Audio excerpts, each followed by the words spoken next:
समय मंत्री साहब को मैं कहा, अरे मंत्री साहब, जो मेरी छोटी बेटी शांति है उसको शादी करने के लिए जाओ तुम लड़का ढूंढ लो। लेकिन अभी तक मंत्री साहब लौट करके नहीं आया। कारण क्या है? कुछ देर तक मैं इंतजार करता हूँ, आ गया तो ठीक है, नहीं तो मैं पीछे।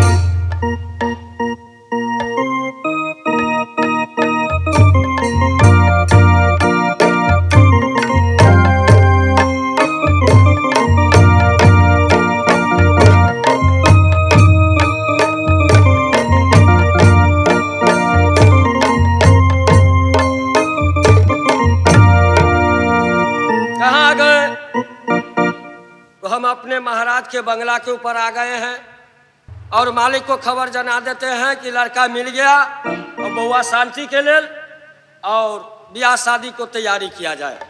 ओ मालिक जी,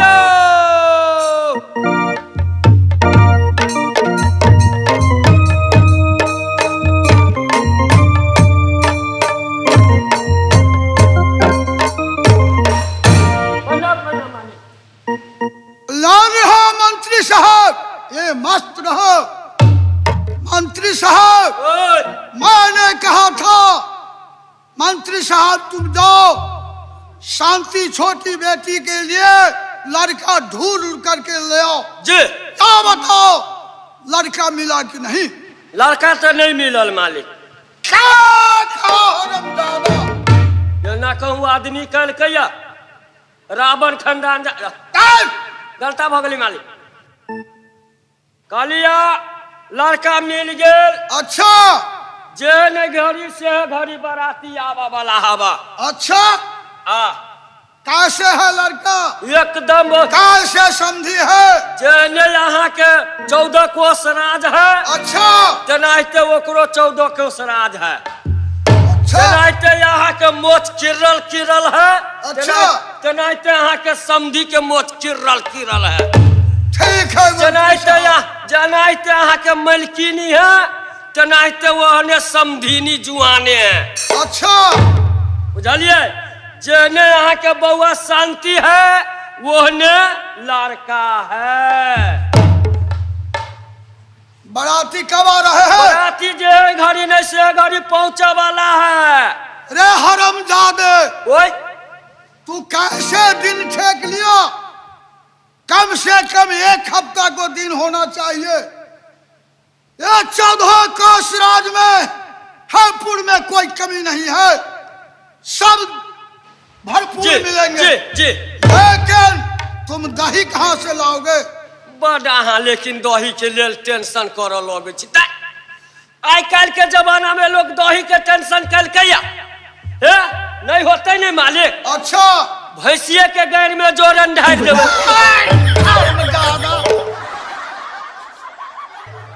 साले भैंसी गार में जोरन दे करके तू दही जलमा। सब चीज में नहीं के बुझ जात। एक से एक जे दही जे चलल है रेडीमेड। अच्छा, सुधा वाला एक से एक अमृत दही कथी दून एक से एक दही चल। अच्छा, ऐसे कहो तो ओकरे हम कहे छिए रेडीमेड भैंसी के गाय में। मालिक मंत्री साहब, ओए सुनो, कहू ना, बराती आने वाला है। जे घड़ी में से घड़ी पहुंचे वाला है। तो ठीक है, आने दो।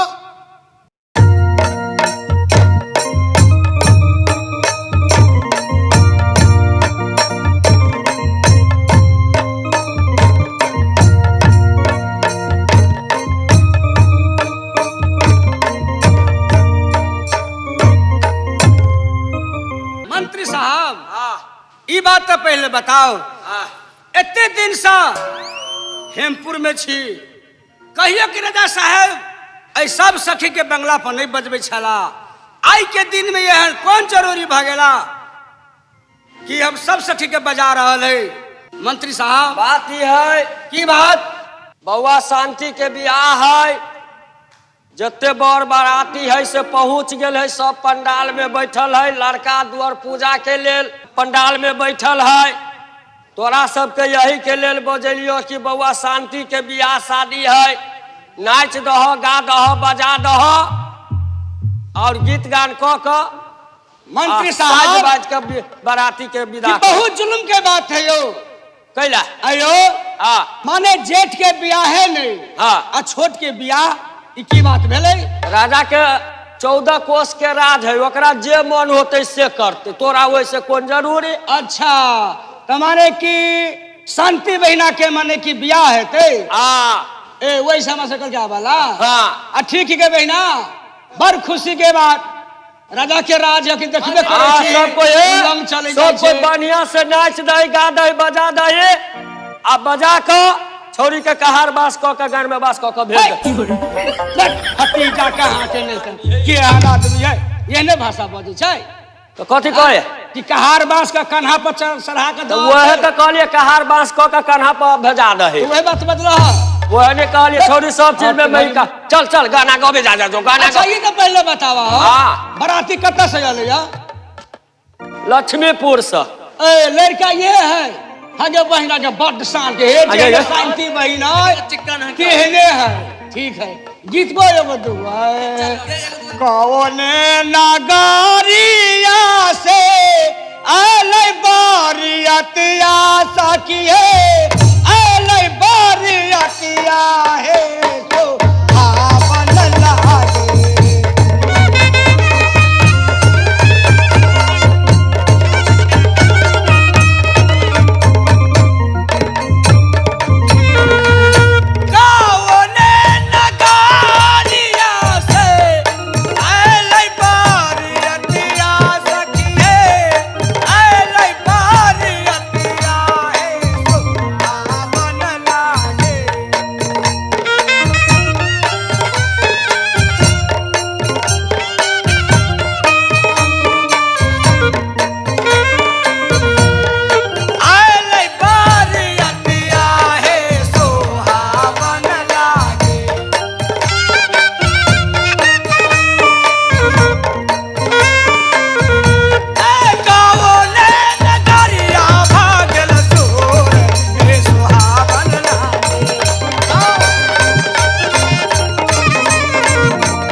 आगे बरसात के ना केना नहीं कही चंदन ना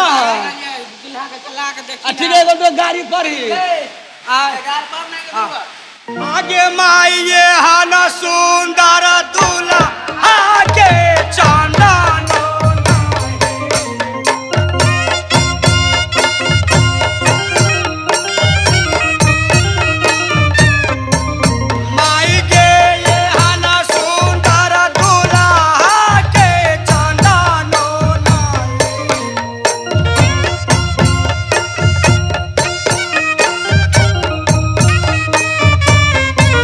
हिल कर माई या छिला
छौरी के बियाह। हाँ गे बहिना गे सही कहै छै गे।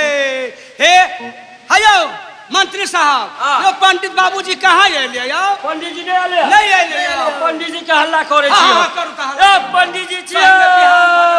ए पंडित जी। ए एकरो कते गांव पूजा बके रहै है, कोनो ठीक न है।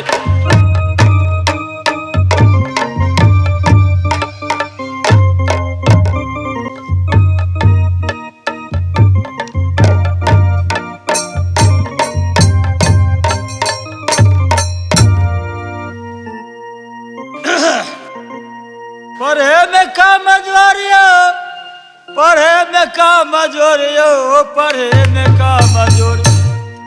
हम छी काशी जी के पंडित, पढ़े में का मजोर। हम छी काशी जी के पंडित, पढ़े में का।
यह बुझा जजमान के मकान छे।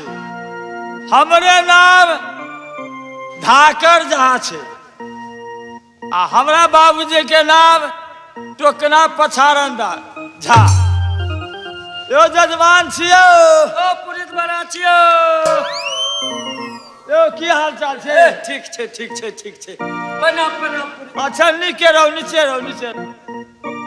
कहो की हाल समाचार है? ठीक है तहन अपन कहो कुशल मंगल सब ठीक छे एकदम नै? कुशल मंगल में छिए। बड लेट कर देलिए पुरित महाराज यो। नहीं बुझल है? ओही के इंतजार में हम सब छी। एक तो जाने छिए भादव मास के समय छे। से तो है, से तो है। आय अबै छलिए ने गंगौर सा आ तो रास्ता में बारिश पा लेलखिन, अच्छा तै दुआरे लेट भ गेलै ने। ताहि दुआरे लेट भ गेल का कि पंडिताइन लेट कर देलक। नहीं यौ, हमरा बुझाइए बसबरिया में विवाह छले या। हमरा बसवरिया में हां यौ, तो पूजबा उजबा के छले विवाह करवावा के छले या। विवाह करवा हाँ, हाँ। वही में लेट भ ओइ गेल। में लेट भ गेलै। हम चौकौ की बात छे? कहलिए जे अथी बियाह के हमरा समरदान सब जे लिखा दू। बियाह के सामान सब मंगौने नहीं छिए? हम गेलिए हल्ला करिए यो पंडित जी, यो पंडित जी। पंडिताइन सुनू, अहाँ तो छिते नहीं छलिए। हां कहो ने, कहो ने। हमरा कहिए यो जजमान जी, यो जजमान जी। ए जजमान जी, जजमान कहते जजमान कहे छे कि वह जजमान। हाँ। यो जजमान जी, यो जजमान जी। पंडित जी घरे नहीं है, बसवरिया गेल है पूजवा। अच्छा हम कहलिए ठीक है, पंडित जी आते नहीं हाँ। तो कह देवे जे वो उनका घर में विवाह है मंत्री साहब के घर में। अच्छा। आब के ले। ठीक है, सामान सब सुन लिया। चलू चलू। ओ मंत्री भैया, ओ येले पुरित महाराज यो। चल ये कहाँ छे? ये सौसे यो प्रणाम, यो पंडित बाबू प्रणाम। सौभाग्यवती आगे बाबा। बहिना से गोर लागे, पंडित जी के गोर लागे। गर्भवती बाबा, ये कौन शराब ले गे? बाजवती बाबा, देखी देखी देखी। वो गर्भवती बाबा। अच्छा अच्छा पंडित जी बाबू। हाँ यो मंत्री साहब कुछ कहला का? कहलखिन जे विवाह छे तो सामान सब मतोरियाल नहीं छे, नहीं नहीं नहीं। तो सामान सब सुन लिया। अच्छा अच्छा की बात सब खोजोरिया पड़ते कहो। सामान में गलती तो यही के नहीं हवा। गलती नहीं। अब अच्छा घर पर पूछू नहीं पूछू छलिए। मंत्री साहब। तब अहिए लिखा दे छी ने। जल्दी बोलो। करू, हाली करू। दूगो सबसे पहले दूगो कचका बास, अहाँ पागल नहीं तो भ गेल छी ई मुर्दा हमरा ल जाय के दूगो कचका बात यो जजमान एहि दुआरे कहली सोहरा सोल कर ब्राह्मण के ओते नहीं कह पड़े छे दूगो बांस की हेते मरबा बनते से कहियो ने जब मारबा पहले यहाँ से गाछ सर्ज नहीं लाग जाते आप पहले कह दीजिए दूगो कचका बांस। अच्छा 1 किलो साबे के रस्सी चाहिए थुथना हम अखन तो तोड़ देवे लाश के बांधा लागी मरबा पर मतलब मरबा नहीं बनत।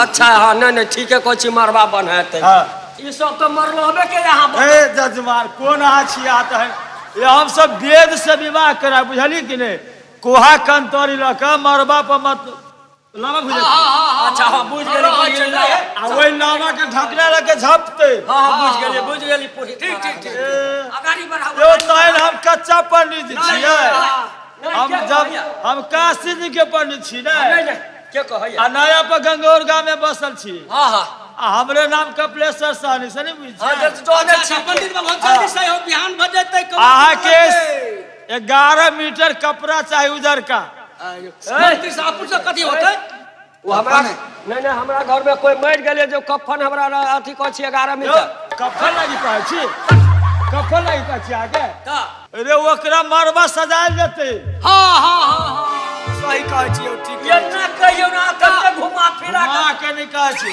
7 गो बोझा गोरहा चाहिए मुर्दा जरबा के हमरा मुर्बा ने जाते बेदी पर हम आदमी होते तो ना कहियो ना जब बेदी पर धुमाई कर के आए बड़ी खराब नहीं छी आहा के सुने में धोखा घुमा फिरा के फिर वही चल अबी बात के बुझते नहीं छी आहा भ गेल अब सामान उमान लिखा गेलै भ गेलै ना हां भ गेल अच्छा ठीक है पंडित बाबू चलू ला जल्दी से आ सुनो की भाई 7 गो बोझा अघनुआ कुछ तो छूटे गेल छलै अगनुआ 7 बोझा अघनुआ कुछ 7 बोझा तो नहीं विवाह छी रे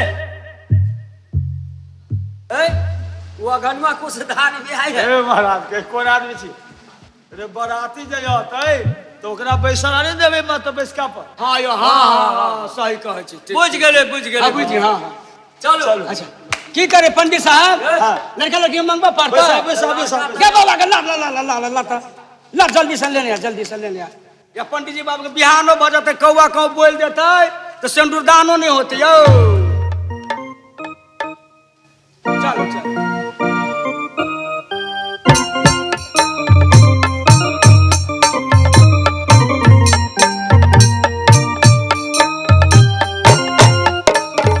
मंत्री साहब कालिया लड़का लड़की गैर जात के बैठाओ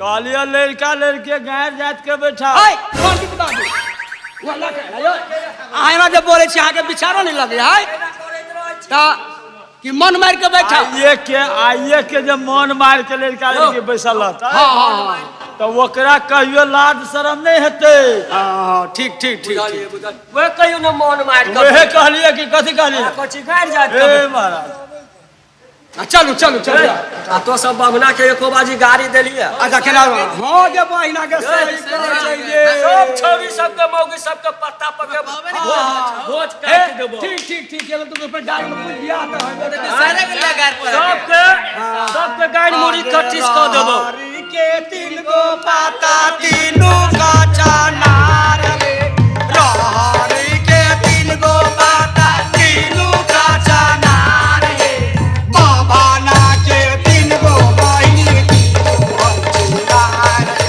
बाबा ना के 3 गो बहिनी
कह दे छियो कथी पंडित जी के ज्यादा गाड़ी उड़ी देभी पंडित जी भाग जतो बियाहो नहीं होतो हमरा फिर दूसरो गांव जाके छे ठीक है सुनो हमरा बिरौली जाके चलिए बिलिया गोनरा सुता बाबाना बाबिलिया गोनरा सुता ढाकने बाबिलिया सुन रे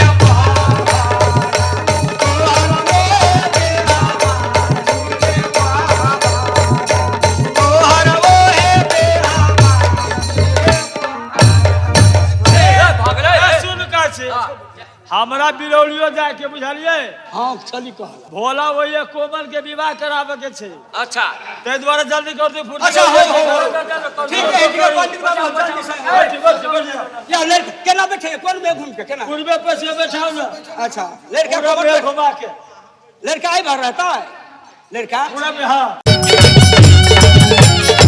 हमारे इस चैनल मैथिली गंगा को लाल बटन दबाकर सब्सक्राइब करें व घंटी के निशान का बटन दबाएं ताकि सभी नए वीडियो आप तक तुरंत पहुंचे बिल्कुल मुफ्त।